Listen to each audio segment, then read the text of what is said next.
Hello friends, welcome to my channel. আজকে আমি আপনাদের সামনে ফিটিং শার্ট কাটিং করে দেখাবো, আর শার্টের শোল্ডার বা তিরার মাপ কিভাবে বের করবেন কাটিং করে বুঝিয়ে দিব।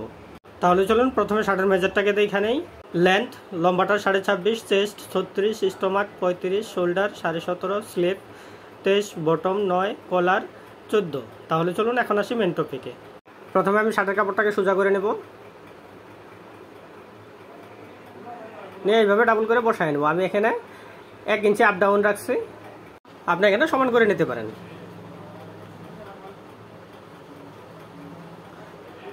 এইভাবে এল স্কেল বসে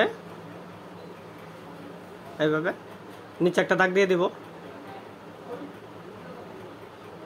আপনি এটা স্কেলও ব্যবহার করতে পারেন, সোজা স্কেল। এইভাবে সোজা করে দাগ দিয়ে দেব। এখন নেব আমি শার্টের লম্বাটা হলো আপনার 26.5, 1 ইঞ্চি আমি সেলাই মার্জিন নেব, তাহলে নেব হলো 27.5। এই নিচের দাগের থেকে 27.5। এইখানে 2 ইঞ্চিতে একটা চিহ্ন করব, 2 ইঞ্চি। এই 27.5টাই এই পাশেও দিয়ে দিব, 27.5।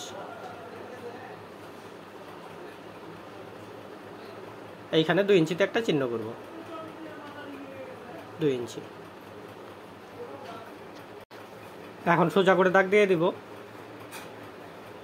এইভাবে উপরের দাগটাও দিয়ে দিব,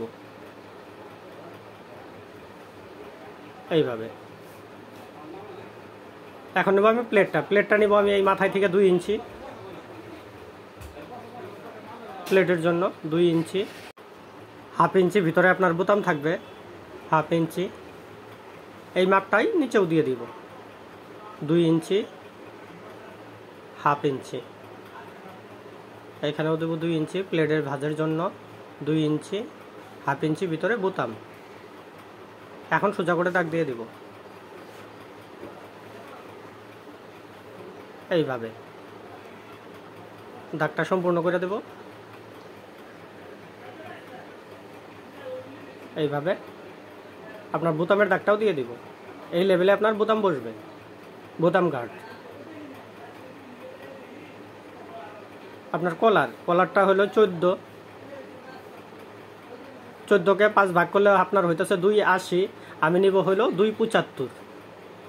আপনার এই প্লেটের ভাঁজের থেকে এই দাগের থেকে 2.75, ইয়ানি 3.5 ইঞ্চি। গলার ডিপটা দিব আমি 2.25 ইঞ্চি, 2.25। এখন সোজা করে দাগ দিয়ে দিব, এইভাবে। এই দাগটাও দিয়ে দিব। এই মাথায় একটু কোনাচা করে দিব, এইখানে রাউন্ড শেপ দিয়ে দিব, এইভাবে। আপনার গলাটা এসে গেল, কলার। এখন নেব শোল্ডারটা হলো আপনার 17.5। 17.5-র অর্ধেক হইতেছে আপনার 8.75, ইয়ানি 9.5, 8.75। আপনার এই যে বোতামের চিহ্ন থেকে নেব আমি 9.5 ইঞ্চি, ইয়ানি 8.75। কাঁধের ডিপটা দিব আমি 2 ইঞ্চি, 2 ইঞ্চি। চেস্ট হলো 36কে 4 ভাগ করলে হইতেছে আপনার 9 ইঞ্চি। হাফ ইঞ্চি কম নেব আমি এখান থেকে, 8.5। 9ও নেওয়া যায়। এই 8.5টাই এই পাশেও দিয়ে দেব, 8.5 ইঞ্চি। সোজা করে দাগ দিয়ে দেব, এইভাবে। এই 9.5টাই আপনার এইখানেও দিয়ে দেব, বোতামের চিহ্ন থেকে 9.5। এটা একটা দাগ দিয়ে দিব, এইভাবে। আপনার কাঁধের শেপের দাগটাও দিয়ে দিব, এইভাবে। এখন নেব বোর্ডের লুজটা। চেস্ট নেব হলে এই আপনার বোতামের চিহ্ন থেকে। চেস্ট হলো আপনার 36কে 4 ভাগ করলে হইতেছে 9। আপনার এই বোতামের চিহ্ন থেকে 9 ইঞ্চি। শার্টের লুজটা দিব আমি 2.5 ইঞ্চি, আপনি 1.5 ইঞ্চিও দিতে পারেন। এখানে মেন কথা আপনি কম বেশি করতে পারেন আপনার ফিটিং অনুযায়ী। হাফ ইঞ্চি নেব আমি সেলাই মার্জিন। আপনার এখান থেকে মাথায় আছে হলো 11.5 প্লেটের ভাঁজ অবধি। এই 11.5টাই আমি নিচে দিয়ে দিব, তার মানে আপনার যেটা সেলাই মার্জিন উপরে ছিল এটা নিচে সেলাই মার্জিনটা মাইনাস হবে। এখন নেব স্টোমাকটা হলো 35, তো 1 ইঞ্চি, এটা মাপ না নিলেও হয়, আমি আপনাদেরকে বোঝানোর জন্য নিয়ে নিতেছি 1.9, বোতামের চিহ্ন থেকে 1.9, উপরে লুজটা দিছি আমি 1.2, এখানেও 1.2 দিব, হাফ ইঞ্চি সেলাই মার্জিন। এখন স্কেল বসায় এভাবে ড্রয়িং করে দেব, এভাবে দাগ দিয়ে দেব। এখানে চাইনিজের শেপটাও দিয়ে দিব, শার্টটা চাইনিজ হবে। এইভাবে একবারে না উঠলে আপনি দ্বিতীয়বারে উঠায় দেন। এখন নেব আমি আর্মোল শেপটা আমি এখান থেকে 3 থেকে 3.5 ইঞ্চি নেওয়া যায়। আমি এখানে শোল্ডারের দাগের থেকে 1.5 ইঞ্চি ভিতরে চিহ্ন একটা করব, 1.5 ইঞ্চি। আপনার কান্দিটা 2 ইঞ্চি ডাউন হওয়ার সাথে সাথে আপনার হাফ ইঞ্চি শোল্ডার বাইরে যাবে, তো আমি এখানে 1/4 ইঞ্চি শর্ট দিব। আপনার এইটা চিহ্ন থেকে এইটা চিহ্ন মিলে একটা দাগ দিব, এইভাবে।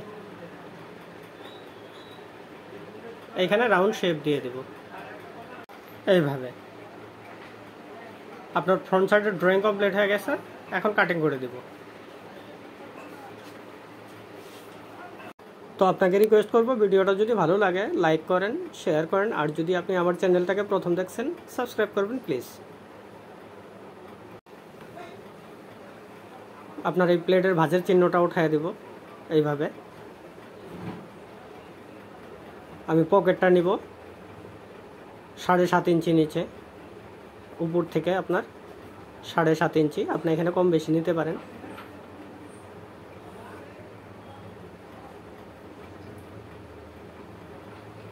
এখন নেব আমি ব্যাক সাইড, কাপড়টাকে এইভাবে ভাঁজ করে নেব, এইটাকে এইভাবে ভাঁজ করে নেব, এইভাবে। এখানে নেব আমি 11.5 মতো, 11.5 বা 11.5, এখানেও 11.5। আপনার এখানের মেজারটা হলো আপনি ফ্রন্ট সাইডটা যতটুকু নিয়েছেন অতটুকু এখানে নেওয়া লাগে, 11.5। এইভাবে সমান করে ভাঁজ করে নিব, এইভাবে বসায় নেব। এখন আমি ফ্রন্ট সাইডটা নিয়ে আসবো, ফ্রন্ট সাইডটাকে এমনভাবে বসাবো, এইভাবে। আপনার দেখেন এই যে প্লেটের ভাঁজের থেকে হাফ ইঞ্চি দূরে, তার মানে আপনার বোতাম বরাবর থাকবে আর কি, এই লেভেলে বসায় নেব। শার্টের লম্বাটা নিয়েছি আমি 27.5, নিচের দাগের থেকে আপনার আছে হলো 27.5, 27.5 মানে কি 26.5, সেলাই মার্জিন 1 ইঞ্চি, এই হলো 27.5,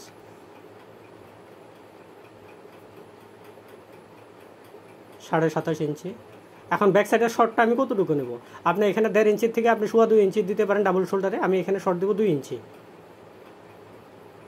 27.5। এই মাপটাই এই পাশে বসায় দেব, 27.5, 2 ইঞ্চি শর্ট।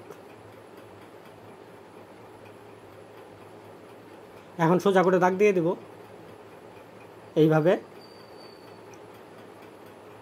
এখন নেব আমি শোল্ডারটা হলো আপনার 17.5 অর্ধেক হইতেছে আপনার 15, 8.75, এই 8.75, হাফ ইঞ্চি নেব এখানে সেলাই মার্জিন। এখন এই সোজা কাটিং করে দিব, মিডিলের চিহ্নটা উঠাই দেব, এই কাপড়টাকে সোজা করবো এইভাবে।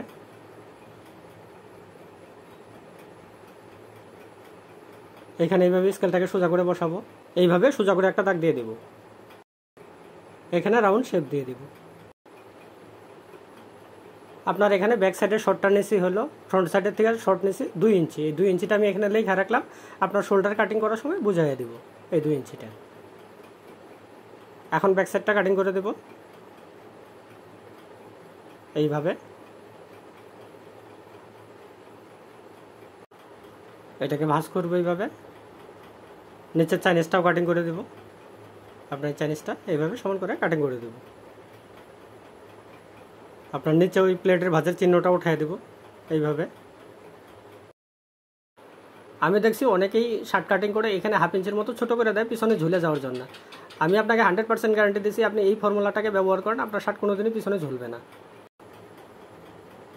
এখন নেব আমি শোল্ডার। এখন একটু মন দিয়ে দেখেন, শার্টের শোল্ডার কাটিংই মেন। আপনার শার্টের শোল্ডার কাটিং যদি ঠিক না হয় আপনার শার্ট পিছনে যাওয়াটা স্বাভাবিক। এভাবে ভাঁজ করে নেব, এখানে আমি 6 ইঞ্চির মতো নিব, 6 ইঞ্চি 6.5 ইঞ্চি, এইভাবে সমান করে ভাঁজ করে নেব। এটাকে আরেকটা ভাঁজ করব এইভাবে। আপনার শোল্ডারটা হলো 17.5 অর্ধেক 15.9 এখানে 1.5 ইঞ্চি ওভার রাখলাম। এদিকেও সমান করে ভাঁজ করে দেব। এখন আমি ফ্রন্ট সাইডটাকে নিয়ে আসব, এইভাবে সোজা করে নেব, সোজা করে এইভাবে সমান করে ভাঁজ করে নেব এইভাবে। এখন একটু মন দিয়ে দেখেন, শার্টের এই জায়গাটাই মেন, তার মানে শোল্ডার কাটিং। আপনার এখানে ব্যাক সাইডের শর্টটা নিয়েছে 2 ইঞ্চি, এই 2 ইঞ্চিটা এখানে দিয়ে দিব, 2 ইঞ্চি, এখানেও 2 ইঞ্চি সোজা করে দাগ দিয়ে দেব। আপনার এই ব্যাক সাইডের 2 ইঞ্চি শর্টটা এখানে আইসা গেল। আমি গলাটা নিয়েছি হলো আপনার 3.5 ইঞ্চি, 2.75 এই প্লেটের ভাঁজের থেকে। এই 2.75টা এখানে দিয়ে দিব, 2.75। এখন আমি গলার ডিপটা কতটুকু নেব, আপনি এখানে যতটুকু নেবেন তার ডাবল নেবেন। আমি নেব ডিপটা হলো 2.5 ইঞ্চি, 2.5 এর ডাবল 3.5 ইঞ্চি। এই 3.5টাই এখানে দিয়ে দেব, 3.5 ইঞ্চি। আপনার এই 3.5-এর অর্ধেক 2.5, এই 2.5 একটা চিহ্ন করব। আপনার এখান থেকে এখানে আছে 2.5 ইঞ্চি, এই 2.5টাই এখানে দিয়ে দেব। এখন নেব আমি শোল্ডারের লম্বাটা নিয়েছি আমি 17.5 অর্ধেক 15.9, এই 15.9 ইঞ্চিটা এখানে দেব। আপনার এই 1/2 ইঞ্চি সেলাই মার্জিনটাও দিয়ে দেব এখানে। আপনার শোল্ডারের লম্বাটাও আইসা গেল। আপনার এখানে যে 2.5 ইঞ্চিটা নিয়েছি, এই 2.5টাই এখানে দেব। আমি এই 2.5-এর সঙ্গে 1/4 ইঞ্চি প্লাস করে এখানে আমি 2 ইঞ্চি নিতেছি। আপনি এখানে 2.5 দিতে পারেন, কোনো অসুবিধা নেই। আপনার এখানে 1/4 ইঞ্চিটা নির্ভর করে আপনার কান্দি ডাউনের উপর, কারো কান্দিটা ডাউন বেশি থাকে, ওখানে 2.5 দিলেই হয়ে যায়। এখন সোজা করে একটা দাগ দিয়ে দেব এইভাবে, এখানে ওইভাবে দাগ দিয়ে দেব, এই দাগটাও দিয়ে দেব। এখানে আমি 1/4 ইঞ্চি শর্ট দেবো, 1/4 ইঞ্চি বা 1 সুত, এখানে রাউন্ড শেপ দিয়ে দেব। আপনার গলা আইসা গেল। এখানে ফ্রন্ট সাইডটাকে এইভাবে বসাবো। আপনার এখানে যতটুকু লাগে এখান থেকে এই দাগের সঙ্গে মিলাই দেব এইভাবে। আপনার শোল্ডার ড্রয়িং কমপ্লিট হয়ে গেছে, এখন কাটিং করে দেব। আপনি যদি এই নিয়মে শোল্ডার কাটিং করেন, আপনি 2টা বস্তু ঠিক পাবেন। একটা হলো কলার লাগানোর সময় আপনার দ্বিতীয়বার গলা কাটার প্রয়োজন পড়বে না, আর এক হলো আপনার শার্ট কোনোদিন পিছনে ঝুলবে না। মিডিলের চিহ্নটা উঠায় দেব, এইখানে এইভাবে বসাবো, এইভাবে 1/2 ইঞ্চি ঢুকায় বসাবো। দেখেন শোল্ডারটা সমান আছে, এইভাবে বসায় নেব। ফ্রন্ট সাইডটাকেও এইভাবে সমান করে বসায় নেব এইভাবে। এটাকেও ভাঁজ দেবো 1/2 ইঞ্চি ভিতরে ঢোকায় দিয়ে এইভাবে। এই যে দেখেন এখানেও সুন্দর সমান হয়ে গেছে। এই যে দেখেন আপনার শার্ট সিলানোর আগেই শার্ট হয়ে গেছে। আপনার শোল্ডারটা এখানে কমসে কম 1/4 ইঞ্চি শর্ট থাকা লাগে, তাইলে দেখবেন যে আপনার শার্ট কোনোদিনই পিছনে ঝুলবে না। আমি আরমোলটা নিছি এখানে 8.5 ইঞ্চি, এখানে 8.5 আছে। আপনার এখানে কলার লাগানোটা যদি ঠিক হয়, আপনি দেখবেন যে আয়রন করার পরে শার্টটা এত সুন্দর রাউন্ড হয়ে পড়ছে।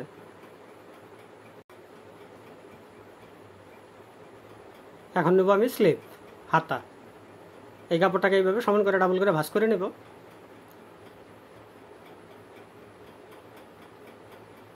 এইটাকে এইভাবে আরেকটা ভাঁজ করব, একটু কোনাচা করে ভাঁজ করব। আরমোলটা নিচে আমি 8.5 আছে 15.9, এইভাবে সমান করে ভাঁজ করে নেব। এখানে 1/2 ইঞ্চি রেখে একটা সোজা করে দাগ দিব এইভাবে।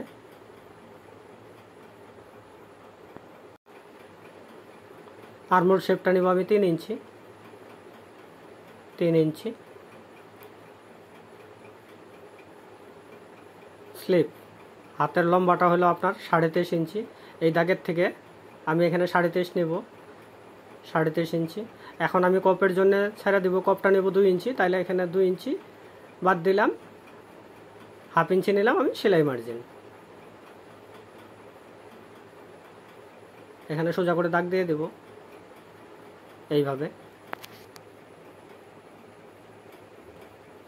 বটম কপের লম্বাটা হলো আপনার 9 ইঞ্চি, 9কে 2 ভাগ করলে হতেছে 4.5। আমি এখানে টেকিনের জন্য নেব 1 ইঞ্চি, আপনি চাইলে এখানে কম বেশি নিতে পারেন। 1/2 ইঞ্চি নেব সেলাই মার্জিন। এখানে আর্মহোল শেপের দাগটাও দিয়ে দেবো এইভাবে।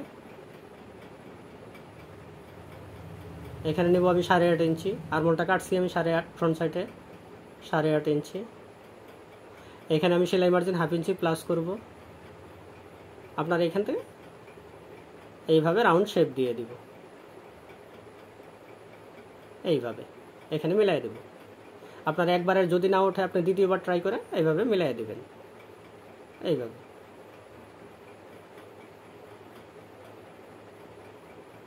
এখানে একটু রাউন্ড শেপ দিব এইভাবে, স্কেল বসায়া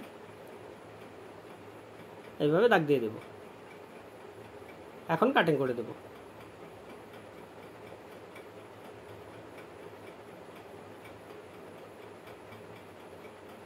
এখানে মিডিলের চিহ্নটা উঠায় দেব, এইখানেও কাটিং করে দেব। এখানে সেলাই মার্জিনের চিহ্নটা উঠায় দেব এইভাবে, এখানে মিডিলের চিহ্নটা উঠায় দেব।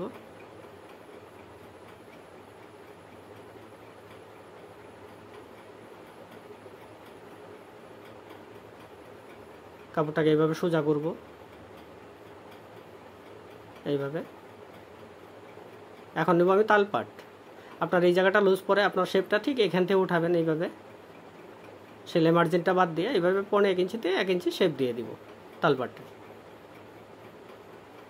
এখন কাটিং করে দেব।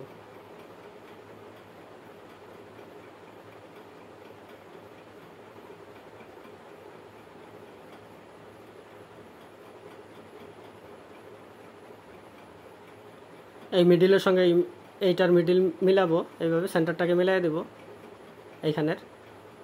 এইখানেও সেন্টারটা মিলাবো। তারপরে সেলাই মার্জিনটুকু ছেড়ে দিয়ে এখানে এইভাবে ভাঁজ করে নেব।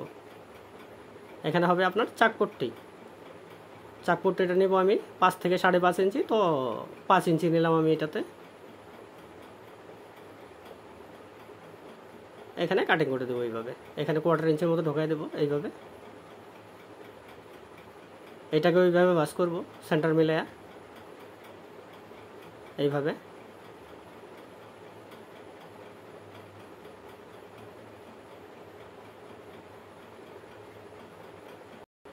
আপনি একটা বস্তু লক্ষ্য করবেন, এই জায়গাটা কপ লাগানোর পরে লুজ হয়, আমি এটাকে স্কেল বসে এইভাবে দাগ দিয়ে দিব।